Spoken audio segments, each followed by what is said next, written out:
Julia Ainsley, now let's talk pardons. First, what more have you learned about what was unveiled yesterday? There's a lot we don't know because a lot of it was redacted, but we do know the Justice Department is investigating some sort of pay for pardon scheme. What more have you learned?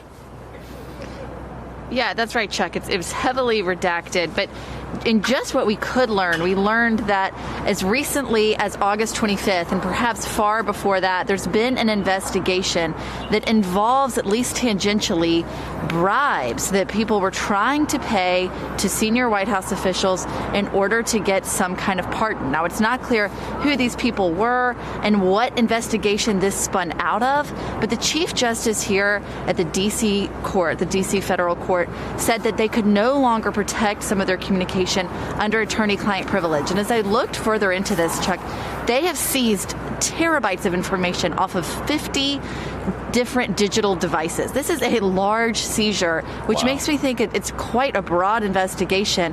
I think what is critical here, though, that we have to point out is that no one has been named, which means there's probably been no one's been charged, no one's been indicted by a grand jury in this, and that no White House officials are being investigated as part of this. That is what the Justice Department has said. So it very well could be that they were approached, but it doesn't seem that they have actually come into the crosshairs of the investigators who are leading this case. But it also came at the end of a very interesting day, the Justice Department. I mean, this is Justice Department investigators looking into a tie to this White House shortly after what William Barr has said, which clashed with what the president said on election fraud. It really was the cap at the end of a day to show that this Justice Department does still really have a backbone and will continue these investigations despite things we've seen recently, like the pardoning of Michael Flynn or the dropping of a Roger Stone prosecution.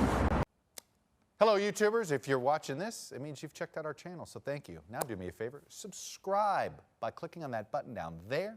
Click on any of the videos to watch the latest interviews and highlights from MTP Daily and MSNBC. You can get more Beat the Press content every morning in the First Read newsletter. If you're tired of content that you don't know anything about where it came from, you don't have to have that problem with us. NBC News, MSNBC, MTP, and the Meet the Press mindset right here for you on YouTube. Subscribe now.